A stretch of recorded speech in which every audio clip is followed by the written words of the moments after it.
സ്വാഗതം page 10 സ്റ്റോറീസിലേക്ക്. Trump വീണ്ടും കൊലവിളി നടത്തുമ്പോഴും രണ്ടും കൽപ്പിച്ചാണ് ഇറാൻ.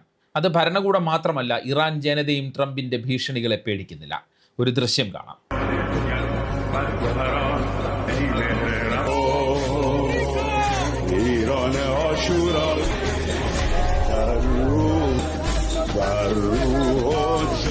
ഇറാനിലെ പാലങ്ങളും ഊർജ്ജ കേന്ദ്രങ്ങളും തകർക്കുമെന്ന ട്രംപിന്റെ ഭീഷണിയെ തുടർന്ന് പാലങ്ങളിൽ മനുഷ്യച്ചങ്ങല തീർക്കുകയാണ് ഇറാനികൾ. ഇറാൻ പതാകകൾ വീശുകയാണ് അവർ. ഇറാൻ എന്ന നാഗരികതയെ മുഴുവൻ ഇല്ലാതാക്കുമെന്ന ട്രംപിന്റെ ഭീഷണി നിലനിൽക്കുമ്പോഴും ഇറാനികൾ ഇങ്ങനെ രാജ്യത്തിനായി മനുഷ്യച്ചങ്ങല തീർക്കുകയും പതാകകൾ വീശുകയും ചെയ്യുന്നു എന്നതാണ് ഏറ്റവും ശ്രദ്ധേയമായ കാര്യം. എന്തായാലും ട്രംപിന്റെ നീക്കത്തിന് അപ്രതീക്ഷിതവും കനത്തതുമായ തിരിച്ചടി നൽകാൻ ഇറാൻ തയ്യാറെടുക്കുന്നു എന്നാണ് രഹസ്യാന്വേഷണ റിപ്പോർട്ടുകൾ സൂചിപ്പിക്കുന്നത്. എന്തായിരിക്കും ഇറാൻ കരുതി വച്ചിരിക്കുന്ന ആ രഹസ്യ ആയുധം, ആ സർപ്രൈസ്? അതിൻ്റെ ആകാംക്ഷയിലും ആശങ്കയിലുമാണ് പശ്ചിമേഷ്യയും ലോകവും. അമേരിക്കയും ഇസ്രയേലും ഇറാന്റെ ഈ ആത്മവിശ്വാസത്തോടെയുള്ള നിലപാടിൻ്റെ പേടിയിലാണ്. ബുധനാഴ്ച പുലർച്ചെയോടെ ഇറാൻ ആകെ ഇല്ലാതാകുമെന്നാണ് ട്രംപിൻ്റെ ഏറ്റവും പുതിയ ഭീഷണി. പാകിസ്ഥാൻ വഴി മുന്നോട്ട് വെച്ച കരാർ നിർദ്ദേശം ഇറാൻ പൂർണ്ണമായും തള്ളിയതോടെയാണ് ട്രംപ് വീണ്ടും കലിപൂണ്ടത്. എന്നാൽ ട്രംപിൻ്റെ ഭ്രാന്തമായ ജൽപ്പനം മാത്രമാണ് എന്നാണ് ഇറാൻ സൈന്യത്തിൻ്റെ പ്രതികരണം. എന്തു വന്നാലും നേരിടുമെന്നാണ് ഇറാൻ സൈന്യം ആവർത്തിക്കുന്നത്. ഒപ്പം വെടിനിർത്തൽ നടപ്പാക്കണമെങ്കിൽ വേണ്ട കാര്യങ്ങൾ എന്തെന്നും ഇറാൻ വ്യക്തമാക്കിയിട്ടുണ്ട്. അതിനിടെ വൈകാരിക പ്രതികരണവുമായി ഇറാൻ പ്രസിഡന്റ് മസൂദ് പെഷഷ്കിയാനും രംഗത്ത് വന്നിട്ടുണ്ട്. താൻ ഉൾപ്പെടെ 14 ദശലക്ഷത്തിലധികം ഇറാനികൾ രാജ്യത്തെ സംരക്ഷിക്കാൻ ജീവൻ കൊടുക്കാനും തയ്യാറാണ് എന്നാണ് പെഷഷ്കിയാന്റെ പ്രതികരണം. അതിനിടെ ഇറാന്റെ പരമോന്നത നേതാവ് മുജ്തബ ഖമനേയി തീരുമാനമെടുക്കാൻ പോലും ആകാത്ത അത്ര അവശനിലയിലാണെന്നുള്ള റിപ്പോർട്ടുകളും ചില പാശ്ചാത്യ മാധ്യമങ്ങൾ പുറത്തുവിട്ടിട്ടുണ്ട്.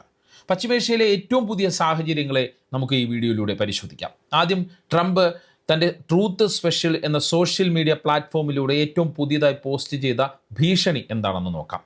അതിനുശേഷം ഇറാൻ ട്രംപിനെ നേരിടാൻ ഒരുക്കുന്ന അപ്രതീക്ഷിത നീക്കങ്ങൾ എന്തെന്ന് പരിശോധിക്കാം. ഒരു മുഴുവൻ നാഗരികതയും ഇന്ന് രാത്രി മരിച്ചേക്കാം, അങ്ങനെ പറഞ്ഞുകൊണ്ടാണ് ട്രംപിൻ്റെ പോസ്റ്റ് ആരംഭിക്കുന്നത്. ഇനി ഒരിക്കലും അത് തിരികെ കൊണ്ടുവരാൻ കഴിയില്ല. അത് സംഭവിക്കാൻ ഞാൻ ആഗ്രഹിക്കുന്നില്ല, പക്ഷെ മിക്കവാറും അത് സംഭവിച്ചേക്കും. എന്നിരുന്നാലും ഇപ്പോൾ നമുക്ക് പൂർണ്ണവും ആകെത്തുകയുമായ ഭരണമാറ്റം കിട്ടിയിരിക്കുന്നു. അവിടെ വ്യത്യസ്തവും കൂടുതൽ ബുദ്ധിമാന്മാരും തീവ്രത കുറഞ്ഞതുമായ മനസ്സുകൾ വിജയിക്കുന്നിടത്ത് ഒരുപക്ഷെ വിപ്ലവകരവും അത്ഭുതകരവുമായ എന്തെങ്കിലും സംഭവിച്ചേക്കാം, ആർക്കറിയാം. ലോകത്തിൻ്റെ ദീർഘവും സങ്കീർണവുമായ ചരിത്രത്തിലെ ഏറ്റവും പ്രധാനപ്പെട്ട നിമിഷങ്ങളിൽ ഒന്നായ ഇന്ന് രാത്രി നമുക്കത് അറിയാൻ സാധിക്കും. 47 വർഷത്തെ ഭീഷണികളും അഴിമതിയും മരണവും ഒടുവിൽ അവസാനിക്കും. ഇറാനിലെ മഹാന്മാരായ ജനങ്ങളെ ദൈവം അനുഗ്രഹിക്കട്ടെ എന്ന് പറഞ്ഞുകൊണ്ടാണ് ട്രംപ് ട്രൂത്ത് സോഷ്യലിൽ കുറിച്ചിട്ടുള്ളത്. ട്രംപിൻ്റേത് വെറും ഭീഷണി മാത്രമായി മാറുമോ എന്നതാണ് ഇനി കണ്ടറിയേണ്ടത്. എന്തായാലും ഇറാൻ ഒരുങ്ങി തന്നെയാണ് ഉള്ളത്. അങ്ങനെയാണ് രഹസ്യാന്വേഷണ ഏജൻസികളെല്ലാം അമേരിക്കയ്ക്ക് മുന്നറിയിപ്പ് നൽകിയിരിക്കുന്നത്. ഇറാൻ അതീവ രഹസ്യമായ ചില നീക്കങ്ങൾ നടത്തുന്നു എന്നാണ് വിവരമുള്ളത്. അത് എന്താണെന്ന് മനസ്സിലാക്കിയെടുക്കാൻ അമേരിക്കൻ ഏജൻസികൾക്ക് ഇതുവരെ കഴിഞ്ഞിട്ടില്ല എന്നതാണ് ഏറ്റവും ശ്രദ്ധേയമായ കാര്യം.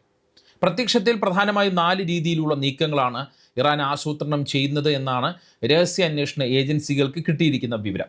ഒന്ന്, സൂയിസൈഡ് ഡ്രോണുകളുടെ കൂട്ട ആക്രമണം. 100 കണക്കിന് ഡ്രോണുകളും മിസൈലുകളും ഒരേ സമയം പ്രയോഗിച്ച് അമേരിക്കയുടെയും ഇസ്രയേലിൻ്റെയും പ്രതിരോധ സംവിധാനങ്ങളെ നിഷ്പ്രഭമാക്കാനാണ് ഇറാൻ്റെ പദ്ധതി എന്നാണ് വിവരം. ഇസ്രയേലിൻ്റെ പ്രധാന നഗരങ്ങളെയും അമേരിക്കൻ സൈനിക താവളങ്ങളെയും ലക്ഷ്യം വെച്ച് ഒരേ സമയം ആക്രമണം നടത്താൻ ഇറാൻ സൈന്യം ഉത്തരവിട്ടതായി ചില റിപ്പോർട്ടുകൾ പുറത്തു വന്നിട്ടുണ്ട്. രണ്ടാമത്തേത് ഹോർമൂസ് കടലിടുക്ക് കേന്ദ്രീകരിച്ചുള്ള നീക്കമാണ്. കടലിടുക്കിൽ കുടുങ്ങിക്കിടക്കുന്ന അമേരിക്കൻ കപ്പലുകളെയും, അതായത് അമേരിക്ക, ഇസ്രയേൽ തുടങ്ങിയ രാജ്യങ്ങളുമായി ബന്ധപ്പെട്ട കപ്പലുകളെയും എണ്ണക്കപ്പലുകളെയും ലക്ഷ്യം വെച്ച് കടൽ മൈനുകൾ സ്ഥാപിക്കുന്നതായും വേഗതയേറിയ ബോട്ട് ആക്രമണങ്ങൾ നടത്താൻ ഇറാൻ ഒരുങ്ങുന്നതായും ഇൻ്റലിജൻസ് ഏജൻസികൾ സൂചന നൽകുന്നു. മൂന്നാമത്തേത് ഇറാൻ്റെ പ്രോക്സി ഗ്രൂപ്പുകളുടെ ഒരുമിച്ചുള്ള നീക്കമാണ്. ലെബനനിലെ ഹിസ്ബുള്ള, യമനിലെ ഹൂതികൾ, ഇറാഖിലെ മിലിഷ്യകൾ എന്നിവരെ ഉപയോഗിച്ച് ഒരേ സമയം വിവിധ മേഖലകളിൽ നിന്ന് ആക്രമണം അഴിച്ചുവിടാൻ ഇറാൻ ഒരുങ്ങുന്നു എന്നാണ് മറ്റൊരു റിപ്പോർട്ട്. അമേരിക്ക ഒട്ടും പ്രതീക്ഷിക്കാത്ത ഇറാഖിലെയും സിറിയയിലെയും സൈനിക കേന്ദ്രങ്ങൾക്ക് നേരെ വലിയ തോതിലുള്ള ആക്രമണത്തിന് സാധ്യതയുണ്ടെന്ന് പെൻറ്റഗൺ തന്നെ അമേരിക്കൻ സൈന്യത്തിന് മുന്നറിയിപ്പ് നൽകിയിട്ടുണ്ട്. നാലാമത്തെ സൂചന, റഷ്യയുടെയും ചൈനയുടെയും സഹായത്തോടെ ഇറാൻ സൈബർ ആക്രമണങ്ങൾ ആസൂത്രണം ചെയ്തിട്ടുണ്ട് എന്നുള്ളതാണ്. അമേരിക്കയുടെയും ഇസ്രയേലിൻ്റെയും വൈദ്യുതി ബന്ധം, വാർത്താവിനിമയം, ബാങ്കിംഗ് സേവനങ്ങൾ എന്നിവ തടസ്സപ്പെടുത്താൻ ഇറാനിയൻ ഹാക്കർമാർ വലിയ തോതിലുള്ള സൈബർ നീക്കങ്ങൾ തുടങ്ങിയതായി റിപ്പോർട്ടുകളുണ്ട്.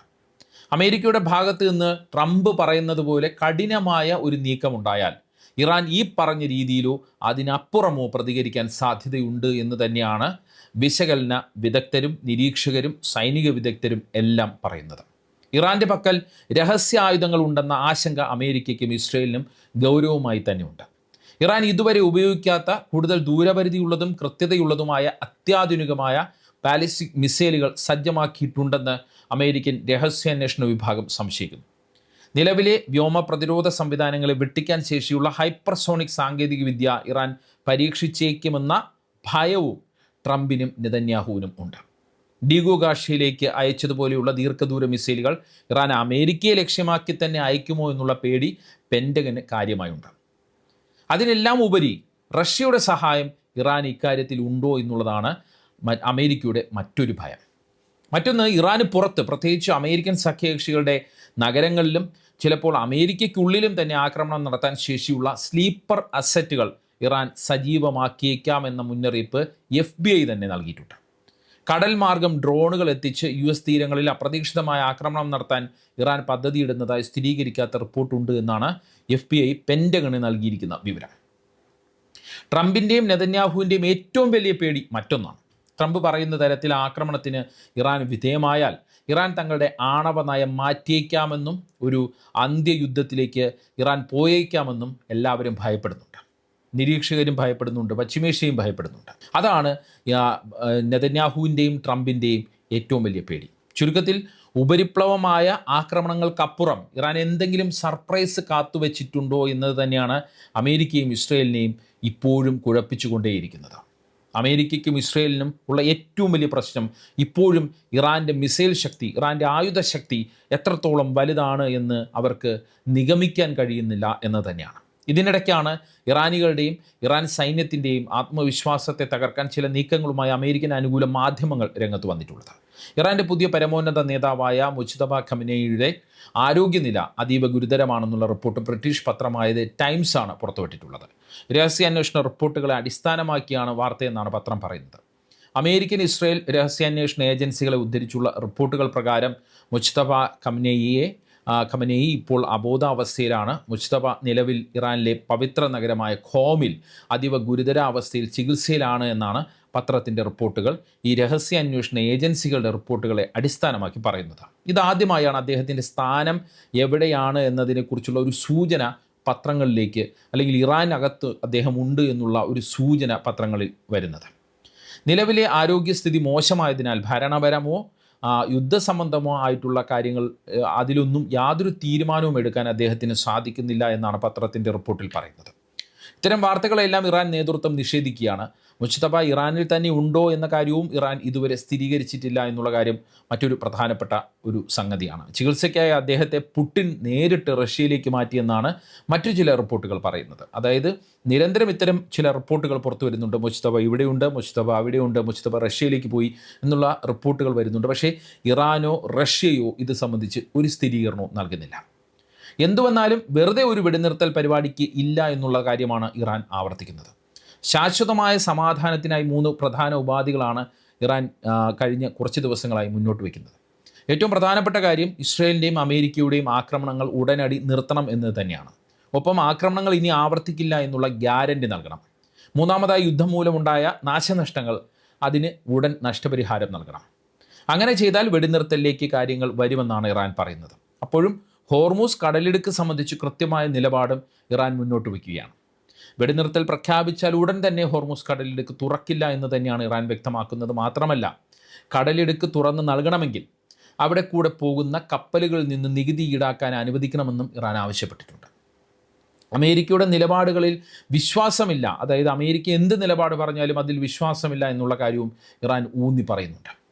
ട്രംപിൻ്റെ ഡെഡ് ലൈൻ അവസാനിക്കാൻ മണിക്കൂറുകൾ മാത്രം ബാക്കി നിൽക്കെ സമാധാന ചർച്ചകൾക്ക് അടുത്ത ഏതാനും മണിക്കൂറുകൾ വളരെ പ്രധാനമാണ് എന്നാണ് പാകിസ്ഥാനിലെ ഔദ്യോഗിക വൃത്തങ്ങൾ പറയുന്നത്. ചർച്ചകൾ അതിലോലമായ ഘട്ടത്തിലാണെന്നാണ് ഇറാൻ്റെ പാക് സ്ഥാനപതിയും വ്യക്തമാക്കുന്നത്. പാകിസ്ഥാൻ സൈനിക മേധാവി ഫീൽഡ് മാർഷൽ അസീം മുനീർ കഴിഞ്ഞ രാത്രി മുഴുവൻ അമേരിക്കൻ വൈസ് പ്രസിഡന്റ് JD വാൻസുമായും ഇറാൻ വിദേശകാര്യമന്ത്രി അബ്ബാസ് അരാക്ചിയുമായും നിരന്തരം ബന്ധപ്പെട്ടിരുന്നുവെന്നും ചില റിപ്പോർട്ടുകൾ പറയുന്നു.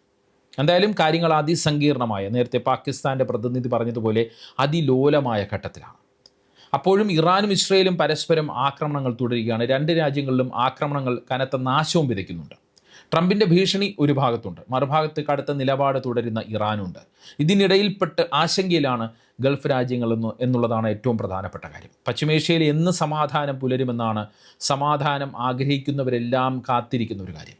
ഇസ്രയേലിൻ്റെ പ്രകോപനത്തിൽ ട്രംപ് തുടങ്ങിയ സംഘർഷം എല്ലാ അതിരുകളും ലംഘിച്ച് മുന്നോട്ട് പോവുകയാണ്. എന്തും സംഭവിക്കാവുന്ന സ്ഥിതിയാണ്. സമാധാനം എത്രയും പെട്ടെന്ന് പുലരട്ടെ എന്ന് മാത്രം നമുക്ക് പ്രത്യാശിക്കാൻ കഴിയുന്ന ഒരു സ്ഥിതിയാണ്. പേജ് 10 സ്റ്റോറീസിനെ കുറിച്ചുള്ള അഭിപ്രായങ്ങൾ, ഇതിൽ വരുന്ന വീഡിയോയെക്കുറിച്ചുള്ള അഭിപ്രായങ്ങൾ നിങ്ങൾ കമൻറ്റ് ചെയ്യുക. വീഡിയോകൾ വാട്സപ്പിൽ കിട്ടാൻ കമൻറ്റ് ബോക്സിലുള്ള ലിങ്കുകൾ ക്ലിക്ക് ചെയ്ത് വാട്സപ്പ് ഗ്രൂപ്പിലോ വാട്സപ്പ് ചാനലിലോ അംഗമാകാം. മറ്റൊരു വീഡിയോയുമായി കാണാം. നന്ദി, നമസ്കാരം.